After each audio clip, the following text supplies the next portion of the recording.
नमस्कार, India news देख रहे हैं आप। मैं हूं आपके साथ पराग गुप्ता। शुरुआत करेंगे बुलेटिन की। उत्तर प्रदेश में मानसून ने दस्तक दे दी है, जिसकी वजह से कई जिलों में मूसलाधार बारिश भी हो रही है। दूसरी तरफ नदियां भी उफान पर हैं, जिसका असर शहरों से लेकर गांव तक दिखाई दे रहा है। कई जगह बाढ़ जैसे हालात पैदा हो गए हैं। ये रिपोर्ट देखिए।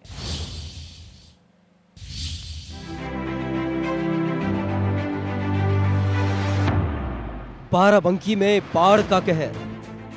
बाढ़ की जद में सरकारी अस्पताल। बंधे पर बैठे दिखे डॉक्टर। चारों तरफ पानी ही पानी। बाढ़ ने अभी अपना रौद्र रूप दिखाया भी नहीं है कि उससे पहले ही भयावह तस्वीरें सामने आ रही हैं। ये तस्वीरें आने वाली मुसीबत के प्रति आगाह करने के लिए काफी है। ये तस्वीरें किसी नदी की नहीं है, ये तस्वीरें हैं सरकारी अस्पताल की। नदी का पानी जब गांव से होते हुए अस्पताल तक पहुंचा तो डॉक्टर ऑफिस से निकलकर खुले आसमान के नीचे बंधे पर बैठकर इलाज करते दिखे। लबालब भरे पानी में दिखती ये इमारत किसी का घर नहीं, बल्कि तहसील रामनगर के तेलवारी गांव का सरकारी अस्पताल है। इस अस्पताल में बाढ़ का पानी भर गया। यहाँ का मेडिकल स्टाफ सुरक्षित स्थान की तरफ यानी ऊंचे बंधे की तरफ चला गया और बंधे पर ही डॉक्टर मरीजों का इलाज करने को मजबूर हो गए। बंधे पर बैठकर मरीजों का इलाज कर रहे डॉक्टर्स ने बताया कि बाढ़ का पानी आने से अस्पताल में पानी भर गया, जिसकी वजह से वहां का फर्नीचर छत पर पहुंचा दिया गया। कुछ बचा है उसे भी सुरक्षित स्थान पर रखा जाएगा। उन्होंने बताया कोरोना का संकट चल रहा है, संचारी रोग बढ़ रहे हैं, इस वजह से यही बंधे पर बैठकर लोगों का इलाज कर रहे हैं। उससे आप देख ही रहे हैं कि हर साल जो है पानी भरता है। अस्पताल इस समय ऑलरेडी 3 फीट पानी हो चुका है और वहाँ से हम लोग सारी दवाइयाँ निकाल करके यहाँ बंधे पे आपके सामने हैं और यहीं से हम अपनी सेवाएं दे रहे हैं, क्योंकि कोविड-19 चल रहा है, संचारी रोग चल रहा है। तो ये सारी व्यवस्थाएं देखते हुए, लोगों को समझाते हुए, ताकि जो है ये लोग दूरी भी बना के रखें और साथ में ये संचारी रोग को आजकल दस्त और ये सब चीज़ें ज़्यादा बढ़ेंगी क्योंकि बाढ़ आ चुकी है, तो उसको मेंटेन करने के लिए सारी व्यवस्था हम यहीं से देख रहे हैं ताकि लोगों को किसी तरह की कोई परेशानी ना हो। ये हाल तब है जब बाराबंकी से होकर गुजरने वाली सरयू नदी ने अभी अपना रौद्र रूप नहीं दिखाया, लेकिन ये इशारा है उस तबाही का जो आने वाले संकट की तरफ ध्यान आकर्षित जरूर कर रही है। अगर अभी भी सरकारी अमला नहीं जागा तो आने वाले वक्त में शहर से लेकर गांव तक तबाही अपना रौद्र रूप दिखा सकती है।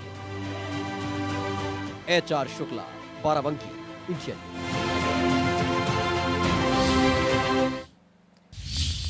अयोध्या में सरयू का कहर बढ़ने लगा है। सरयू नदी खतरे के निशान से महज 1 सेंटीमीटर दूर। जिला प्रशासन ने हाई अलर्ट जारी कर दिया है, जिसका जायजा लिया हमारे सहयोगी ने। क्या कुछ देखने को मिला, आइए देखते हैं। अयोध्या में सरयू नदी अपने उफान पर पहुंच रही है। सरयू नदी अपने डेंजर लेवल से महज 1 सेंटीमीटर दूर है, यानी 1 सेंटीमीटर पार करते ही सरयू नदी खतरे के निशान तक पहुंच जाएगी और कई इलाकों में बाढ़ का खतरा पैदा हो जाएगा। हम अयोध्या के इस सरयू नदी के किनारे हैं। अब देखिए सरयू किस तरीके से अपने रौद्र रूप पर पहुंच रही है।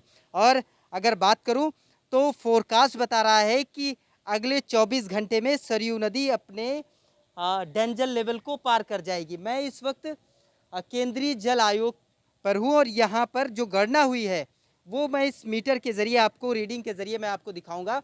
ये आज की ये गणना है, जिसमें साफ लिखा हुआ है 10 बजे की ये गणना हुई है, जिसमें अभी इसका लेवल 92.72 है और जो सरयू का डेंजर लेवल है वो 92.730, यानी सरयू नदी सिर्फ 1 सेंटीमीटर अभी डेंजर लेवल से दूर है। हमारे साथ कुशल कार सहायक संजय जी हैं। संजय जी, ये बताइए कि फोरकास्ट क्या आ रहा है? फोरकास्ट 92.850 का है, जो डेंजर लेवल से 13 सेंटीमीटर मतलब क्रॉस करेगी डेंजर लेवल को कल के सुबह 8 बजे तक। तब तो काफ़ी मुश्किल हो सकता है, क्योंकि डेंजर लेवल जो कहा गया है, नाम सही है कि खतरे के निशान को पार करेगी। अगर तो किस तरीके से आप लोग सावधानी और किस तरीके से आप लोग रीडिंग करते हैं, कैसे क्या जानकारी हासिल करते हैं? खतरे के निशान पार करने के बाद हमारे तरफ से स्थानीय प्रशासन को हमारी तरफ से अलर्ट मतलब जारी की जाती है कि नदी खतरे के निशान पार कर रही है। और जो भी मतलब निचली इलाके हैं, जो भी गांव वगैरह हैं, उनको मतलब जो भी सुविधा मुहैया हो सके उनको अपने तरफ से वो करें। तो डेंजर लेवल के तो बस नज़दीक पहुंच चुकी है, सिर्फ 1 सेंटीमीटर दूर है, तो क्या आप लोगों ने अलर्ट के लिए कह दिया है, जानकारी दे दी है प्रशासन को?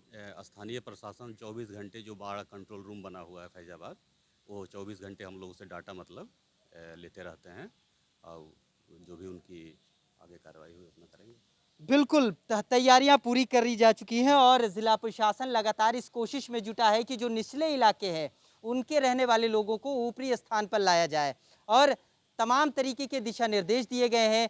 अधिकारी और कर्मचारियों को 24 घंटे ड्यूटी पर रहने के निर्देश, सतर्क रहने के लिए निर्देश दिए गए हैं, अलर्ट जारी किया गया है।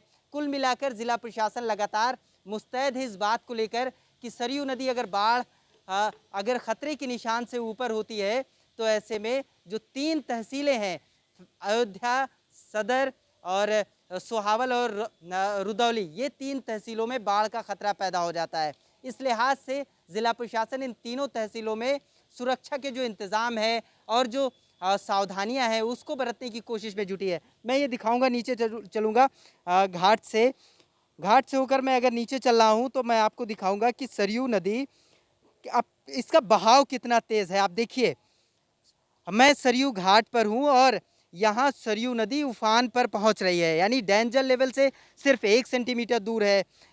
डेंजर लेवल को क्रॉस करते ही सरयू नदी पूरी तरीके से अपने उफान पर होगी, अपना रौद्र रूप दिखाने लगेगी। तो ऐसे में ये जो तस्वीरें हैं, ये बता रही हैं कि सरयू किस तरीके से अपने उफान पर है, क्योंकि इसका बहाव देखिए, बहाव काफ़ी तेज़ है। ये हाल तब हुआ है जब इस महीने में जब बारिश का पानी और साथ ही साथ नेपाल से छोड़े जाने वाला पानी जब यहाँ बढ़ा, तो ये स्थिति पैदा हुई। ऐसे में अब ज़िला प्रशासन लगातार इस कोशिश में जुटा है कि किस तरीके से उन बाढ़ प्रभावित इलाकों में क्या क्या इंतज़ाम किए जाएं, किस तरीके से ड्यूटी के तौर पर जो लोग लगाए जाते हैं उनको क्या क्या निर्देश दिए जाएं, जिससे बाढ़ वाले यानी निचले इलाकों में लोग राहत महसूस कर सके। अबुल बशर खान, इंडिया न्यूज़, अयोध्या। उधर यूपी में एक बार फिर से बाढ़ ने दस्तक दी है। गंगा नदी भी खतरे के निशान से ऊपर बह रही है। नदियों के बढ़ते जलस्तर को लोगों में खौफ है, जिसका जायजा लिया हमारे सहयोगी ने। क्या कुछ देखने को मिला, आइए देखते हैं। लगातार हो रही बारिश से अब गंगा में भी बढ़ाव देखने को मिल रहा है। इस समय हम रामपुर गंगा घाट पे मौजूद हैं। आप देख सकते हैं इस समय गंगा जलस्तर लगातार बढ़ता दिखाई दे रहा है। 1 सेंटीमीटर प्रति घंटे की रफ्तार से गंगा जलस्तर बढ़ रहा है। ऐसे में कहीं ना कहीं उन इलाकों में लोगों की चिंता बढ़ गई है जहाँ पे गंगा कटान करती है। छछुआ, भुर्रा ऐसे इलाके हैं जो भदोही के तटवर्ती इलाकों में से एक है, जहाँ पे गंगा हर साल कटान करती हैं। ऐसे में वहाँ पे रह रहे किसानों की चिंता बढ़ गई है, वहाँ पे रह रहे लोगों की चिंता बढ़ गई है। देख सकते हैं यहाँ पे गंगा बढ़ोतरी पे है।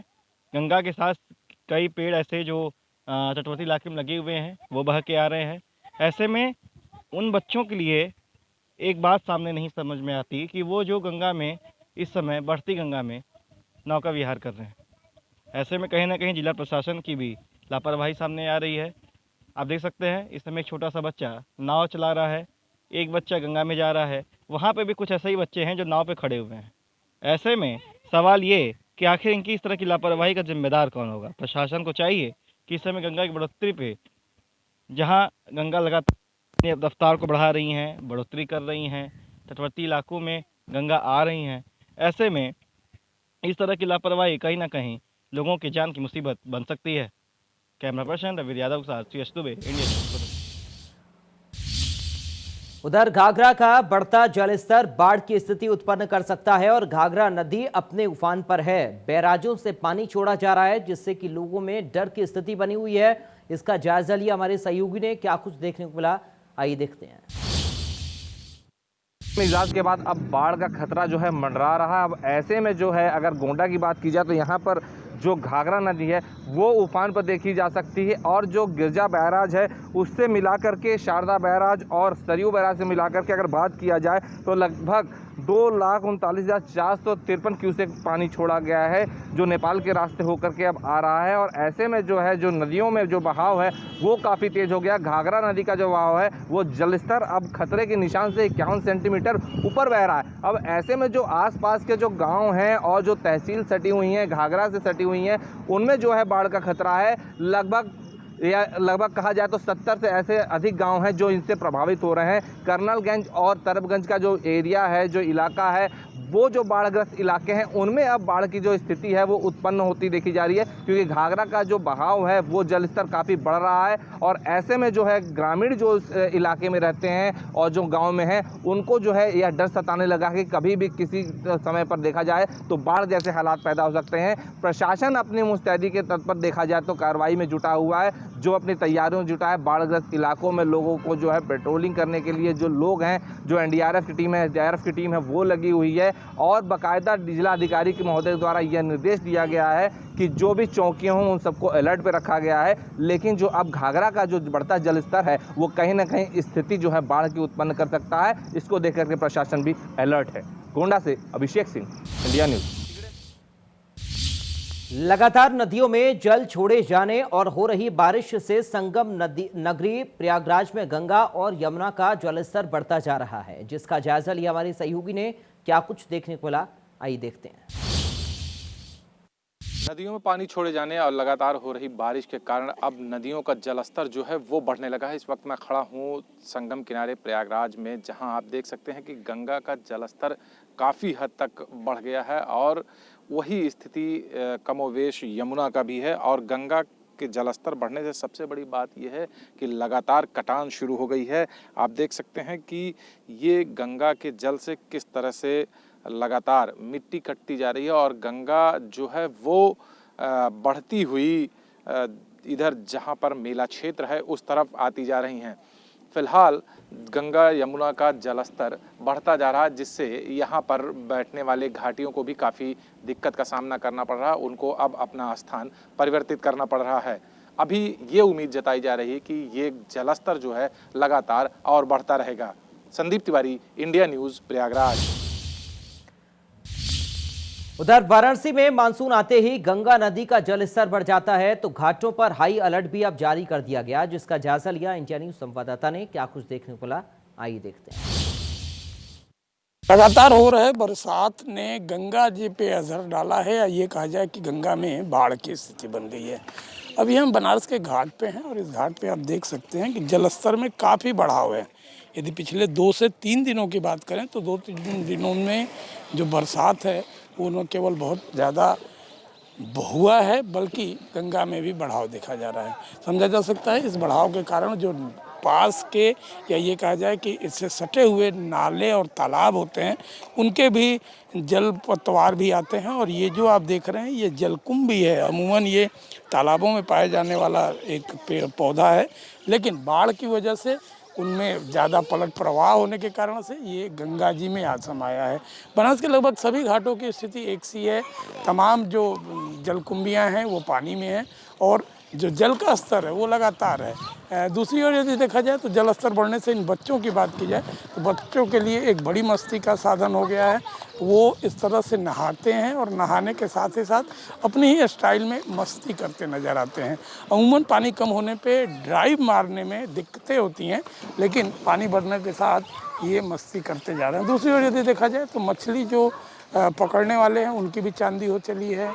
मछलियों के लिए लोग चारा डाल के इंतज़ार करते हैं और मछली को पकड़ने के बाद निश्चित तौर पे उसको लोग अपने घरों की ओर लेके जाते हैं। समझा जा सकता है कि बनारस में गंगा उफान पे है और स्वाभाविक सी बातें हैं। यदि गंगा की बात करें तो चाहे इलाहाबाद से बलिया तक, या ये कह लें कि फाफामऊ से बलिया तक की जो दूरी है, हर जगह गंगा में बढ़ाव दर्ज हुआ है और अनुमान ये है कि आगे भी गंगा इसी तरह बढ़ती रहेगी। ये राहत है कि अभी गंगा खतरे के निशान से या चेतावनी बंदी से काफ़ी दूर है, लेकिन जो क्रम बढ़ने का है वो निश्चित तौर पे ये साफ समझ में आता है कि अगले 1 हफ्ते में इन चीज़ों के लिए, या ये कहा जाए कि तटीय लोगों के लिए गंगा परेशानी के सबब बन सकती है। अभिषेक के साथ संतोष ओझा, इंडिया न्यूज़। उधर कानपुर में 8 पुलिस कर्मियों की शहादत का मुख्य आरोपी अब भी पुलिस की गिरफ्त से दूर है। फिलहाल पुलिस ने अब विकास के करीबियों पर शिकंजा कसना शुरू कर दिया है। आज भी पुलिस को कई सफलता हाथ लगी। जहां एक तरफ पुलिस ने विकास के बॉडी गार्ड को एनकाउंटर में ढेर कर दिया, तो वहीं दूसरी ओर कई साथियों को भी गिरफ्तार किया है। ये रिपोर्ट देखिए।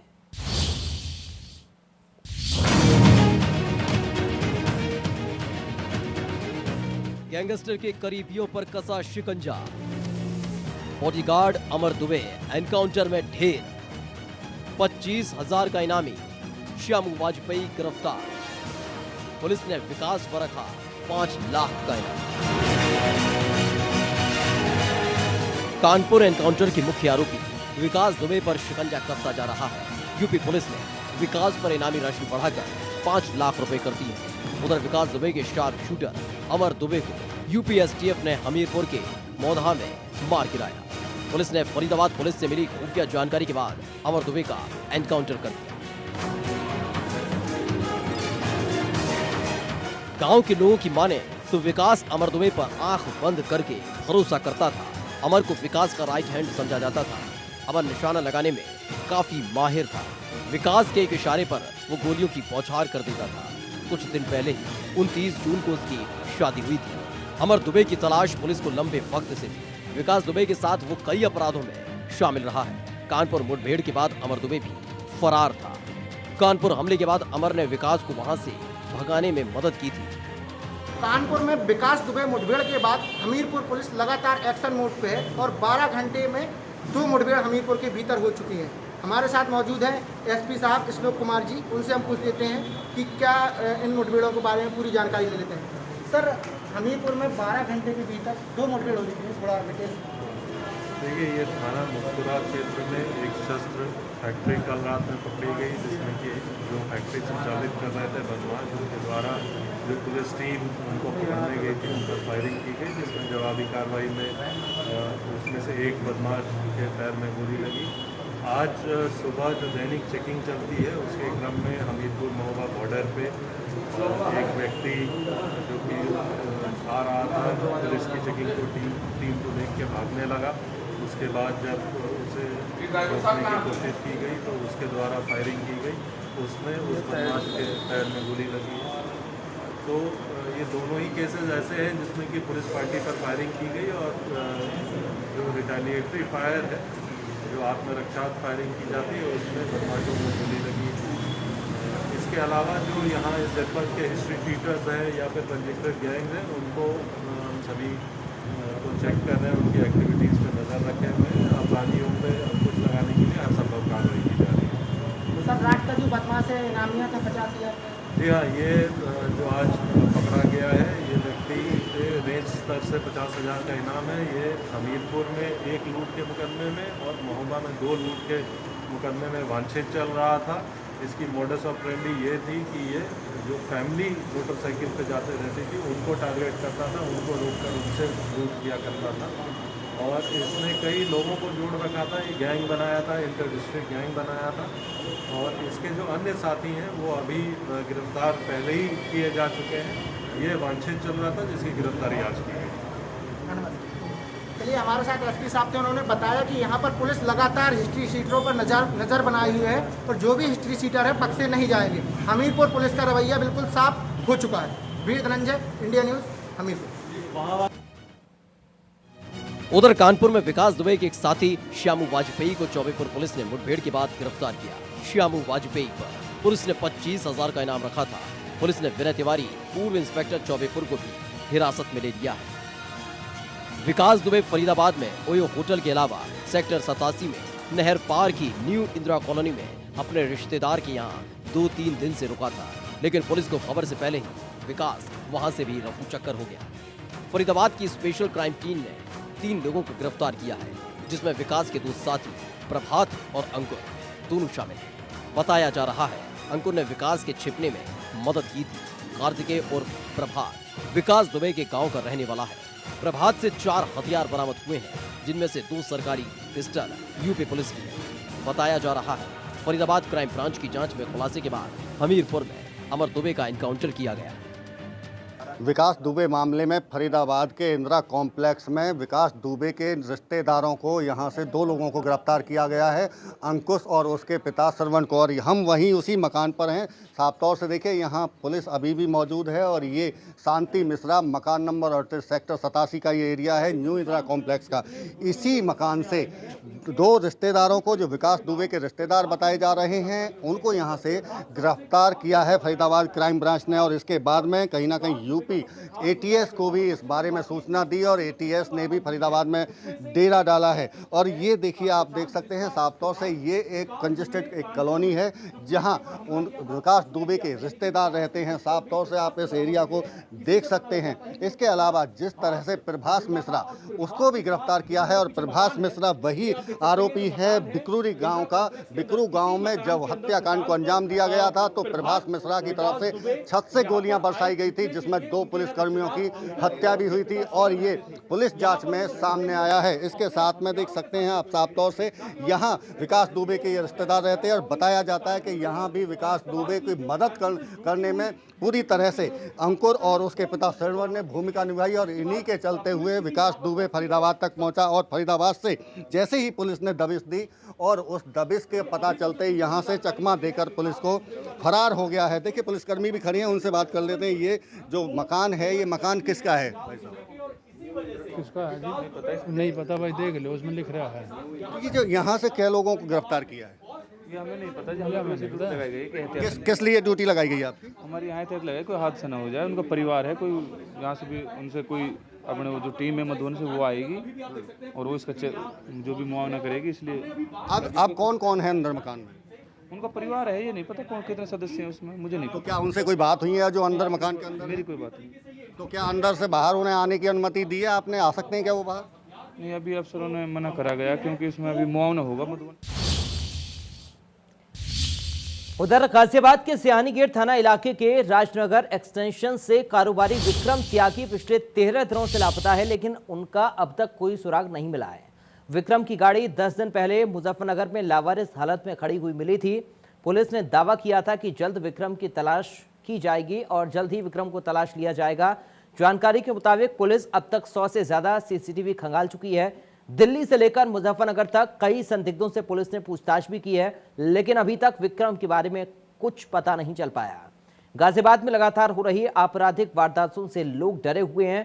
राजनगर एक्सटेंशन के लोगों का तो ये कहना है कि पॉश कॉलोनी में रहने वाले कारोबारी के संदिग्ध हालत में गायब होने के बाद इलाके के लोगों में काफी दहशत है।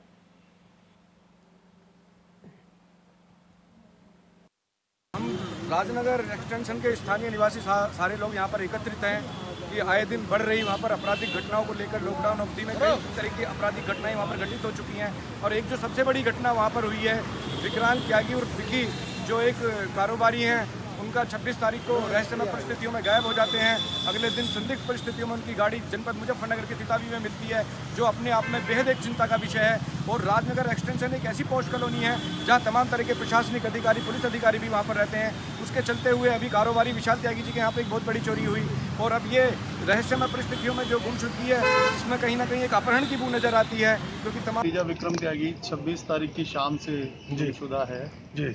उसी के सिलसिले में हम लोग अनुरोध लेकर पहले आज सुबह एसपी सिटी मनीष मिश्रा साहब से मिले, तो उसके बाद अब आईजी साहब से अभी जाके उसी अनुरोध को लेकर मिले थे। क्या आश्वासन मिला? आश्वासन उनका यही है कि हमने अपने ज़िले की जितने भी तेज़ तर्रार टीमें हो सकती हैं सभी को डिप्लॉय किया हुआ है और लगे हुए हैं हर तरह से प्रयास करने में। हर एंगल के ऊपर हम लोग वर्क भी कर रहे हैं लेकिन अभी तक रिजल्ट कोई क्लू हाथ नहीं लगा। कहीं से कोई रैंस। तो फिलहाल यूपी विशेष में इतना ही। बाकी खबरों के लिए आप देखते रहिए इंडिया न्यूज़ यूपी उत्तराखंड।